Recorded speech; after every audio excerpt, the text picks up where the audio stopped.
오늘 우리가 함께 볼 말씀 갈라디아서 5장 22절 23절의 말씀입니다. 외우시는 분 외우시고 아니면 보고 하시면 됩니다. 오직 성령의 열매는 사랑과 희락과 화평과 오래 참음과 자비와 양선과 충성과 온유와 절제니 이 같은 것을 금지할 법이 없느니라. 아멘. 할렐루야. 네. 오늘 또 저와 여러분의 가정, 자녀 그리고 하는 모든 일들마다 하나님의 돕는 손길로 함께 하시길 주님의 이름으로 축복합니다. 저는 여러분들이 기도해 주셔서 지난 주일 밤에 우리 몇몇 성도님과 함께 방콕을 거쳐서 최고 치앙마이에 그리고 또 차를 타고 루안밋 어린이 센터에 가서 월요일 날 자고 화요일부터 금요일까지 또 그곳에서 여러 가지 일들을 하고 또 루안밋 어린이 센터, 메아이 선교센터, 또 후이무왕 선교 어린이 센터를 이렇게 방문하고 여러 가지 일들을 감당하고 왔습니다. 기도해 주시고 도와주신 분들에게 진심으로 감사를 드립니다. 우리는 지금 주일마다 성령의 9가지 열매에 대해서 살펴보고 있습니다. 지금까지 4가지 열매를 살펴봤는데 먼저는 사랑의 열매. 여러분, 사랑은 표현되어져야 사랑입니다. 특별히 경상도 분들은 그런 말씀해야 자주 하십니다. 꼭 말해야 하나? 말해야 하나? 아니요, 말해야 압니다.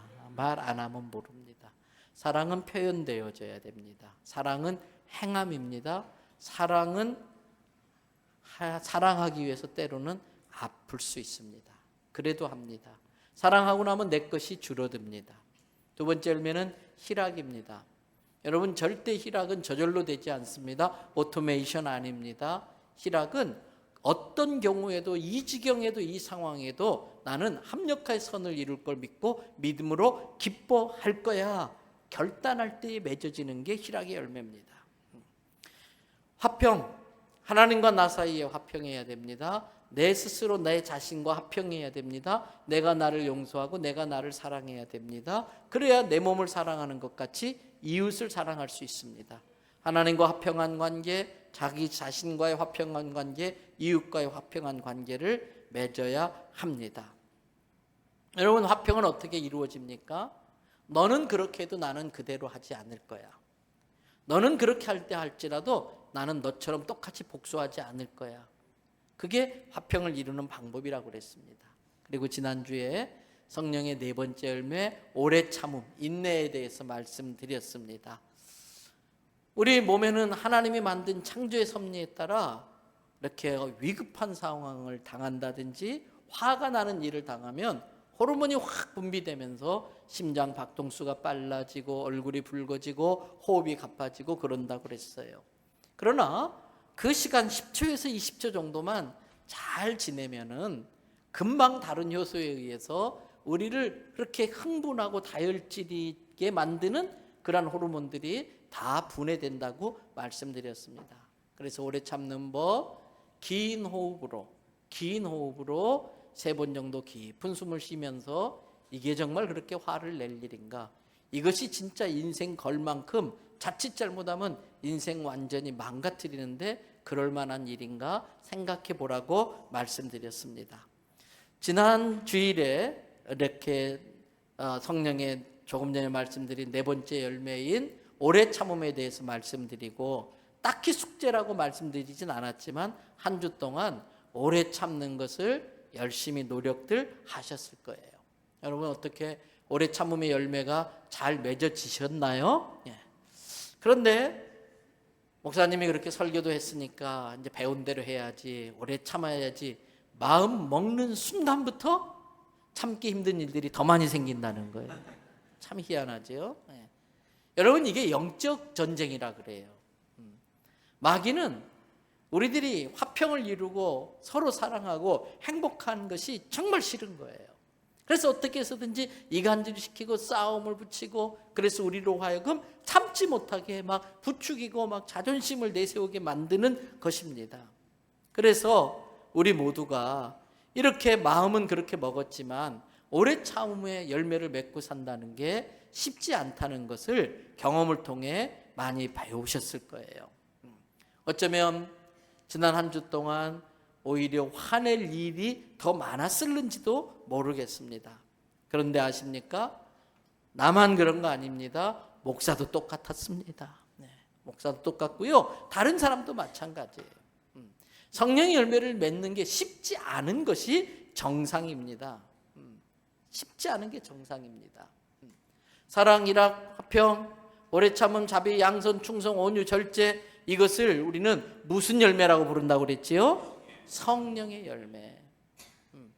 내 노력으로 맺어지면 내 이름 붙여서 부를 텐데, 임성공의 열매라고 할 텐데 내 힘으로 맺어질 수 있는 열매가 아니라니까요. 오직 성령의 능력으로만 맺어질 수 있는 줄 믿습니다. 그래서 그 열매를 맺었지만 내 열매라고 부르지 않고 성령의 열매라고 부른다고 했어요. 특별히 왜 열매라고 했을까? 이 열매라는 단어를 통해서 그러한 삶을 산다는 게 쉽지 않다는 것을 짐작할 수 있습니다. 여러분, 성령의 새싹, 성령의 새싹이라고 하지 않고 성령의 열매라고 그랬어요. 새싹이 트는 것도 참 신비한 일이지만 그래도 새싹은요, 적당한 수분, 적당한 온기, 햇볕을 따뜻하게 쬐어주면 웬만하면 싹이 납니다. 그래서 웬만하면 성령의 새싹은 맺을 수가 있을 것 같아요. 그런데 열매는 그렇지 않습니다. 오랜 시간이 필요합니다. 매서운 추위와 더위를 버텨내야만 합니다. 태풍 같은 비바람들을 견뎌내고야 맺을 수 있는 것이 열매입니다. 그래서 아주 오래전에 주부 일면에다가 소개해드렸던 시 한 편을 기억하실는지 모르겠어요. 장석주 시인이 쓴 대추 하나리라는 제목의 시가 있습니다. 대추 하나를 보면서 만든 시입니다. 이런 내용입니다. 적에 저절로 불거질 리는 없다. 저 안에 뭐가 태풍 몇 개, 저 안에 뭐가 천둥 몇 개, 저 안에 벼룩 몇 개. 적에 저 혼자 둥그러질 리는 없다. 저 안에 무서리 내리는 몇 밤, 저 안에 땡볕 두어 달, 저 안에 추송달 몇 날. 여러분, 그렇습니다. 대추 한 알도 그냥 쉽게 맺어지는 게 아닙니다. 태풍 몇 개, 천둥벼락 몇 개를 다 감당했기 때문에 그 대추 한 알도 맺어질 수 있었던 것입니다. 때문에 성령의 열매도 그냥 쉽게 맺어지는 게 아닙니다. 그렇다고 해서 성령의 열매가 내 노력으로 또 맺어지는 것도 아닙니다. 여러분, 워싱턴의 기자 출신인 말콤 글래드웰이 쓴 책이 아마 많은 분들이 보셨을 거예요. 아웃라이어라고 하는 제목의 책이 있습니다. 이 글래드웰은 그 책에서 IBM을 만든 빌 게이츠라든지 마이크로소프트를 만든 빌 게이츠라든지 또 여러분이 잘 아는 비틀즈 그리고 모차르트 같은 시대를 대표하는 천재들을 소개하면서 그들을, 즉 이 아웃라이어들의 공통점을 발견했어요. 그러면서 제시한 것이 1만 시간의 법칙이라는 것입니다. 앞에서 말씀드린 그러한 대단한 사람들은, 소위 세상에서 성공했다고 하는 사람들은 타고난 천재성보다는 적어도 한 분야에 1만 시간을 쏟아붓고 노력해서 얻어진 산물이라는 거예요. 여러분, 1만 시간이 얼마나 대단한 시간인지 아셔요? 하루에 3시간씩 하루도 빼놓지 않고 10년 동안 그 한 가지 일에 집중하면 1만 시간이 채워지는 거예요. 그러면 1년에 1년이 며칠이에요?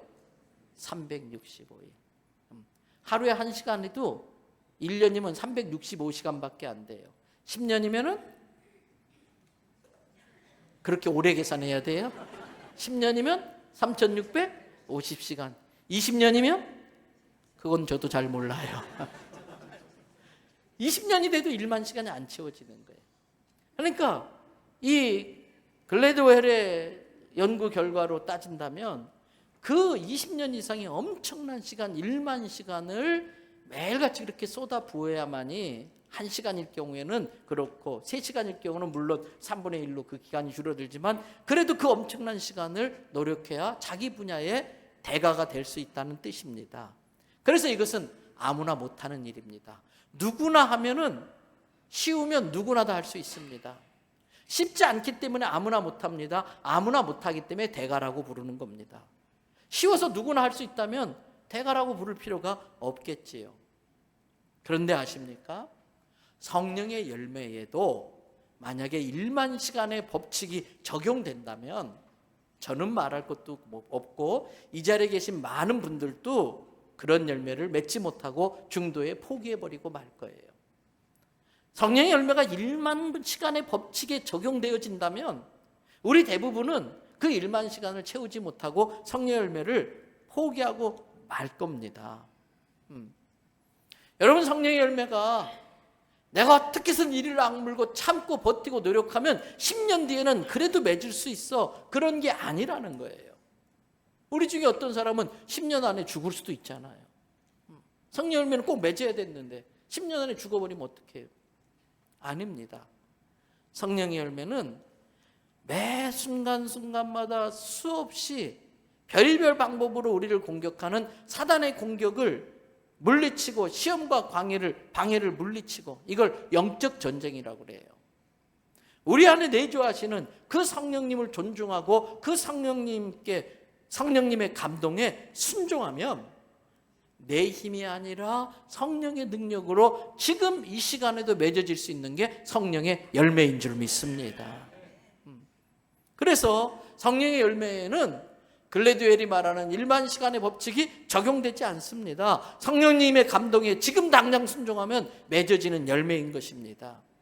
성령님의 감동에 순종하지 않으면 1만 시간이 아니라 10만 시간이 지나도 맺어질 수 없는 게 성령의 열매인 겁니다. 때문에 여러분, 지난주에 숙제를 못했어도 괜찮아요.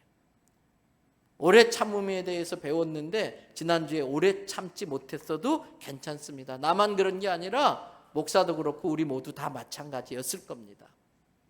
성령의 열매 맺기 10년 프로젝트, 이런 거창한 계획을 세우지 않아도 괜찮습니다.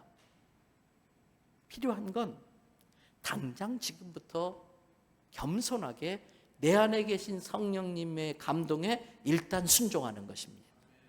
아주 자그마한 것부터 내 안에서 감동을 주고 계시는 그 성령님께 순종하면 내 능력이 아니고 성령의 능력으로 나도 성령의 열매를 맺을 줄로 믿습니다.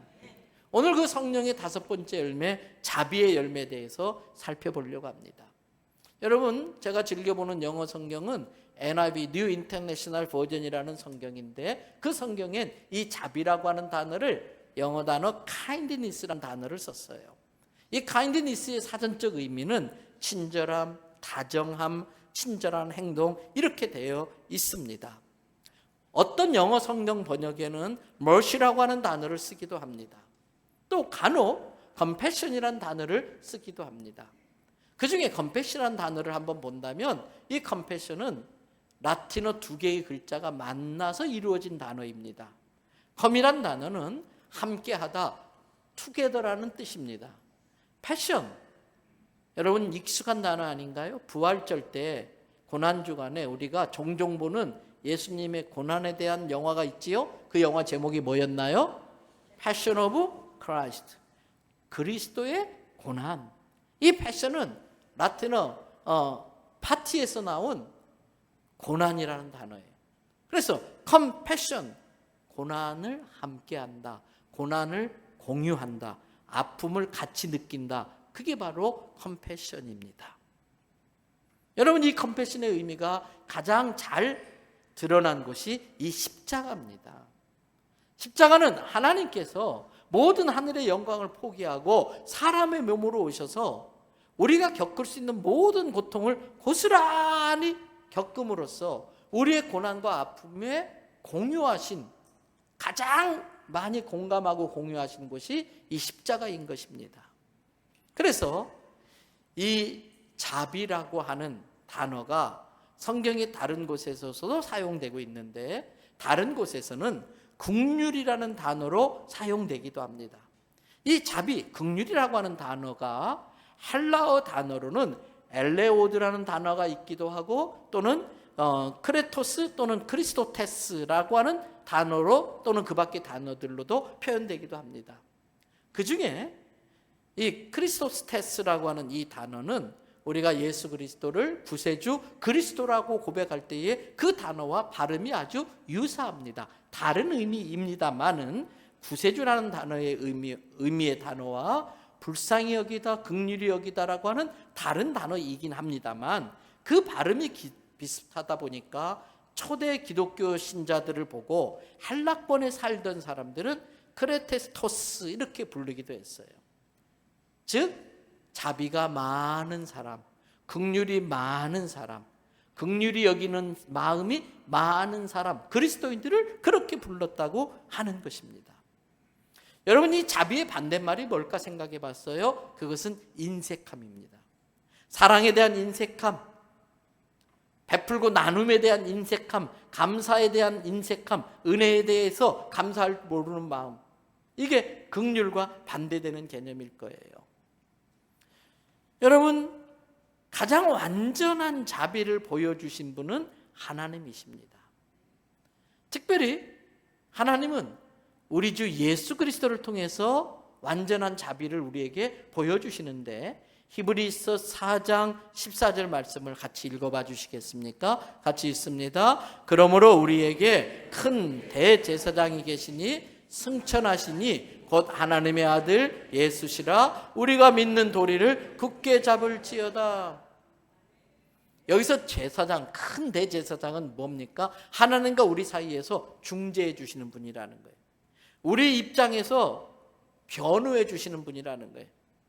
아버지, 제가 사람의 몸으로 살아보니까 이런 아픔도 있고 이런 고통도 있고 이런 어려움이 있어요. 저 불쌍한 인간들을 좀 봐주세요. 이해해 주세요. 불쌍히 여겨주세요. 이게 제사장이 하는 일이에요. 때문에 우리는 그 제사장을 믿는 도리를 굳게 붙잡으라는 거예요. 왜? 계속해서 히브리서 4장 15절 16절을 보세요. 15절에 보니까 우리에게 있는 대제사장은 우리의 연약함을 동정하지 못할 뿐이 아니다. 좀 번역이 두 번 이렇게 꼬였습니다만 동정하지 못할 뿐이 아니다. 두 번 부정했기 때문에 긍정이지요. 강하게 느끼게 하라고 두 번 부정을 쓴 거예요. 그러면 우리 대제사장 되시는 예수님은 우리의 모든 입장을 충분히 뭐 하시는 분이다? 동정하시는 분이다. 여러분,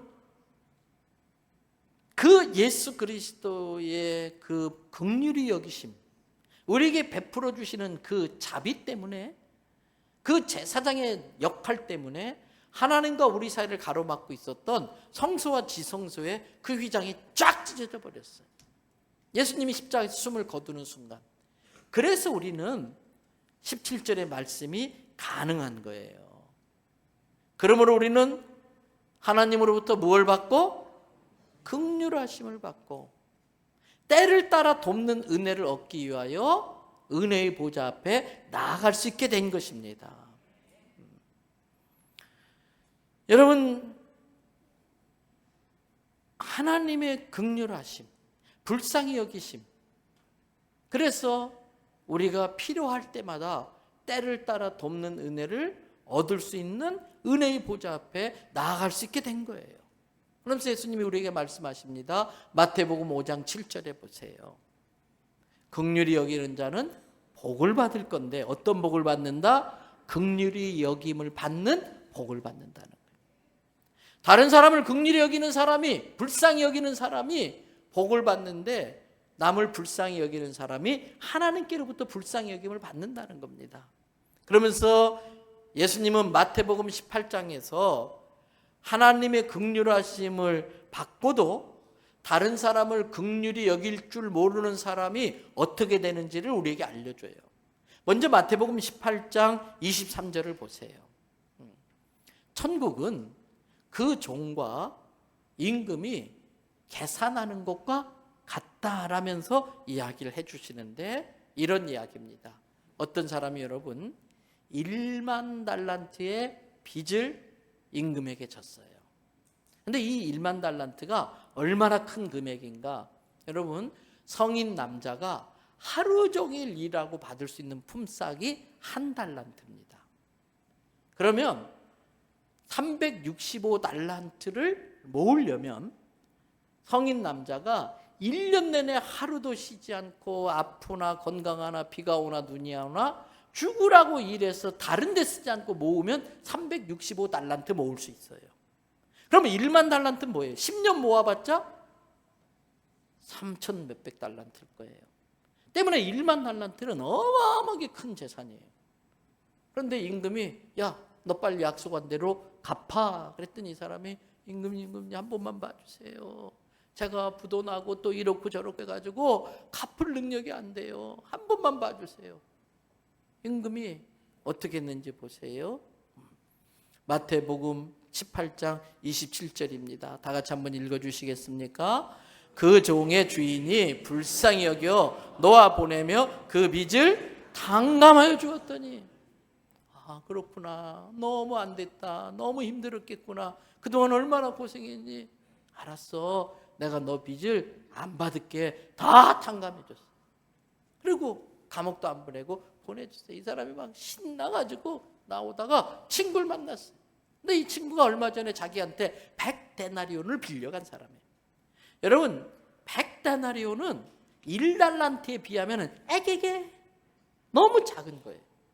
근데 이 친구를 보자마자 갑자기 멱살을 잡고 이놈의 새끼 약속도 안 지킨다고 당장 이 100데나리온을 막 갚으라고 막 야단치는 거야. 친구야 미안해. 내가 금방 갚을게. 한 번만 봐줘. 어림도 없어 이놈아. 내가 너한테 몇 번이나 쏘갔는데 감옥에다 집어쳐넣어 버렸어. 그걸 본 다른 동료들이 저런 못된 놈이 있나. 그리고 임금님한테 가서 있는 대로 다 말씀드렸어요. 그 이야기를 들은 임금님이 진노하십니다. 그리고서 말씀해요. 마태복음 18장 33절 말씀입니다. 뭐라고 했는지. 내가 너를 어떻게 여겼다? 불쌍히 여겼는데, 너를 긍휼히 봐줬는데 너도 내 동료를 불쌍히 여기는 게 마땅하지 않냐. 그리고 이놈 갚을 때까지 갚을 능력이 안 돼요. 감옥에 집어넣으라고 그랬어요. 아마 지금도 감옥에 있을 거야. 못 갚아가지고. 반대로 다른 사람을 정말 불쌍히 여겨가지고 자비를 베풀어서 큰 복을 받은 사람이 우리가 잘 아는 열왕기상 17장에 나오는 사르밧에 사는 과부의 이야기예요. 아시는 것처럼 큰 흉년이 들었습니다. 먹을 게 다 떨어졌어요. 마지막 남은 밀가루와 마지막 남은 기름 몇 방울로 음식해서 자기 아들과 함께 먹고 죽으려고 그랬어요. 그런데 하필 그런 집에 엘리야 선지자가 찾아와가지고 야, 나 배고파 죽겠다. 먹을 것 좀 없냐? 야, 그거라도 만들어와. 하필이면 그런 집에 가가지고 마지막 남은 그 밀가루와 기름으로 이렇게 다 해서 다 잡수셨어. 여러분, 이 과부 입장에서 한번 생각해 봐요. 아니 하필이면 우리 집에 재수없게 이런 선지자가 찾아와가지고. 아니에요. 오죽 배고팠으면 나한테까지 왔겠냐. 나도 참 배고프고 힘든데 오죽했으면 나한테까지 왔다면 나보다 더 힘들 거 아니냐. 이게 긍휼의 마음이에요. 긍휼은 넉넉하고 여유 있어서 생기는 마음이 아니에요. 어려운 걸 겪어봤기 때문에 어려운 사람의 마음이 이해되는 거예요. 이 사르밧 사는 과부가 자기도 배고픔이 얼마나 무서운지를 아는데 오죽했으면 나 같은 사람한테 와서 먹을 걸 달라고 할까. 그래서 더 불쌍히 여겨서 줬어요. 그랬더니 긍휼히 여기는 자는 뭐가 있다? 복이 있나니. 긍휼히 여김을 받아요. 하나님이 이 여인을 불쌍히 본 거예요. 그래서 흉년이 끝날 때까지 밀가루가 떨어지지 않고 기름이 떨어지지 않은 걸 우리가 잘 압니다. 누가복음 10장에 보면 예수님께서 강도 만난 사람의 이야기를 해주세요. 한 유대인이 길을 가다가 광야에서 강도 만나서 다 뺏기고 실컷 얻어 터져서 그냥 놔두면 그 땡볕에 곧 죽을지 모르는 지경이에요. 사람 살려 하는데 거기에 제사장이 지나갑니다. 아이고 강도를 만났네요. 아이고 불쌍해라. 저러다가 곧 죽을 것 같은데 그런데 어떡해요. 미안해요. 내가 예배 시간이 다 돼서 내가 가서 제사를 집행해야 돼요. 내가 없으면 제사가 안 돼요. 미안해요. 다른 사람이 도와줄 거예요. 가버렸어. 그 뒤를 성전을 돌보는 책임을 맡은 레위인이 지나가요. 똑같아요.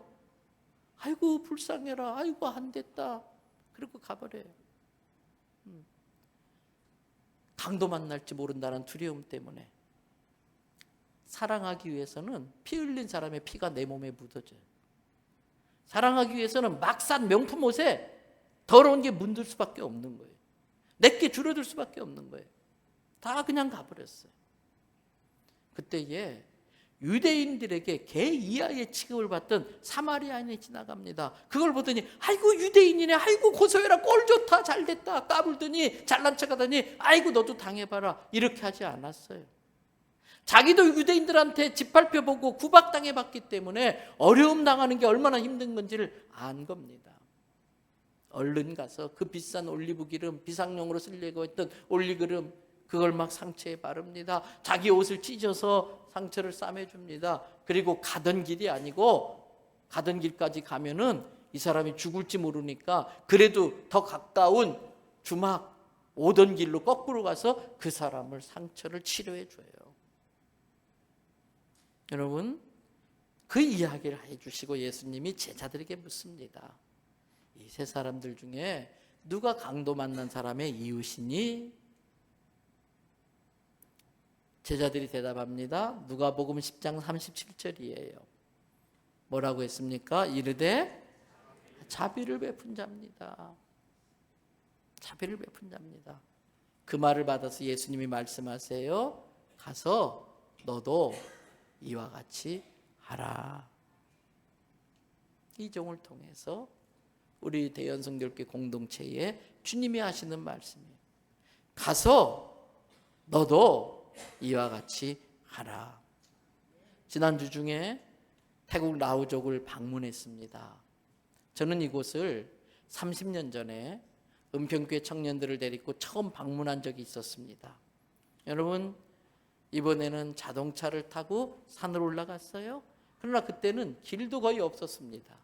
그래서 바나나 보트를 타고 강을 따라서 올라갈 수 있는 데까지 막 노를 저어서 올라가고, 더 이상 안 되겠다 싶으면 거기에서 내려서 무거운 등짐을 지고 가깝게는 3시간, 보통 6시간, 길게는 10시간 산마을을 방문한 적이 있습니다. 여러분, 그때 제가 힘들어서 죽는 줄 알았습니다. 갔습니다. 사진 하나 보여주시겠습니까? 그 당시에 살던 사람들의 집이 그래도 이건 좀 낫습니다. 저 아랫집처럼 지붕은 전부 다 갈대로 되어 있어요. 그리고 이 벽은 대나무를 쪼개가지고 했는데, 이 산에도요, 태국에도 북쪽이기 때문에 산이니까 저녁이 되면 얼마나 추운지 모릅니다. 이 대나무 사이로 바람이 솔솔 불어오는데요, 여러분, 제가 얼어 죽을 뻔했습니다. 이 집은 완룸입니다. 그래서 한 구석에서는 나무를 떼가지고 음식을 해 먹습니다. 집안 천장이 새까맣습니다. 한쪽은 앉으면 얼굴이 보일 만한 높이로 칸을 막아놓고 거기에 뚜껑이 하나 있습니다. 두 뚜껑을 열고 볼일을 봅니다. 그러면 밑에서 돼지가 받아먹습니다. 여러분, 손님이 왔다고 그 당시에 저녁밥을 대주시는데 전기가 없다 보니까 밤이 되니까 깜깜해져요. 이 집안에 들어갔는데 앞이 보이지 않을 정도로 깜깜해요. 그래서 저녁을 먹는데 암남미살이라고 그러죠. 불면 풀풀 날아가는 그러한 밥, 그냥 안 넘어가요. 그래서 다른 반찬은 없고 이것을 먹을 수 있도록 매운 고추를 다져서 줍니다. 그거 살짝 하나 얹어야 침이 나와서 먹을 수 있습니다. 여러분, 그때 매워서 죽는 줄 알았습니다. 근데 한참 먹다 보니까 뭐가 물컹하면서 이상한 냄새와 함께 뭔가 씹힙니다. 여러분, 단백질이었습니다. 제가 그 벌레를 먹고 이렇게 지금도 건강한 겁니다. 30년 만에 이번에 갔는데 감탄을 했어요. 사진 하나 보여주시겠어요? 이번에 우리 교회 성도들의 헌금으로 드려진 예배당입니다. 예쁘지요? 안에는 전기불이 들어옵니다. 선풍기도 있습니다. 여러분, 이번에 갔더니 이 마을 짜쩌 교인 한 분이 재산 1호인 돼지를 한 마리 잡아가지고 마을 잔치를 했어요. 그리고 디저트로 과일도 나왔습니다. 여러분, 제가 그 똥 먹고 큰 돼지를 먹고 온 사람입니다. 놀랍게도 여러분, 다 식사 끝나고 나니까 디저트까지 나왔습니다. 코코넛 아이스크림이었습니다. 맛있습니다. 당기시는 분은 다음번 단기 선교를 신청하십시오. 그때 참 감동이 있었습니다. 여러분, 거기에 도시에서 살고 있는 이 마을 사람들의 자녀들이 올라와서 직장에 휴가를 내고 올라와서 섬기고 있었어요. 이 아이들은 루아밋 어린이센터에서, 매하이 선교센터에서 초등학교, 중고등학교를 졸업하고 대학을 졸업하고, 그래서 지금은 간호사로, 선생님으로 각자 법률사무소에서 직장 생활을 하는 아주 어엿한 태국의 국민이었습니다. 제가 그 아이들을 보다가 만약에 이 아이들이 선교사님을 만나지 못했으면 어떠했을까? 초창기 그 30년대에 선교사님들이 산에서 아이들을 데려다가 공짜로 먹여주고 재워주고 학교 보내주고 공부시키겠다고 했더니 돈 주고 데려가래요. 왜? 딸을 방콕에 매춘가에다가 보낼 때에 돈 받고 보냈는데 그만큼 돈 내놓고 자기 자식 데려가라는 거예요. 다 그 돈을 주고 애들을 데려다가 공부시켜서 이렇게 키운 거예요. 만약에 이 아이들이 그 선교사님 만나지 못했다면 어쩌면 이 아이들은 평생 그 마을에서 내려오지 못하고 자기 부모들처럼 마약함으로 입이 치아가 시커매질 정도로 마약하다가 거기서 그렇게 몇 년 못 살고 죽을 아이들이었었어요. 선교사님이 제게 그러더라고요. 목사님, 우리 목표는 이 산마을이 다 없어지는 겁니다. 애들 다시 산마을로 공부시킨 다음에 돌려보내는 게 아니라 다른 태국 사람들처럼 그 안에서 같이 생활할 수 있도록, 그래서 이 아이들이 안 돌아가서 마을이 없어지는 게 우리의 꿈입니다 그러더라고요. 여러분, 선교사님들이 그렇게 3시간, 6시간, 10시간 그 무거운 짐을 지고 때로는 자동차가 굴러서 목숨을 잃을 지경에 빠지기도 하고 마약왕 큰사를 만나가지고 총에 맞아 죽을 뻔한 그 고비를 넘기며 그 마을에 찾아간 이유가 뭡니까? 라오즈에 대한 긍휼의 마음입니다. 하나님이 우리에게 보여주셨던 그 긍휼의 마음이 그 안에 있었기 때문에 찾아간 거예요. 이제 우리 차례입니다. 우리 차례입니다. 잠깐 영상 하나 더 보시겠습니까? 예배당 사진도 보여주시고, 소리도 좀 키워주시고, 기타도 있고요, 신디사이저도 있고요, 마이크도 있고요, 전기도 들어오고 선풍기도 들어와요.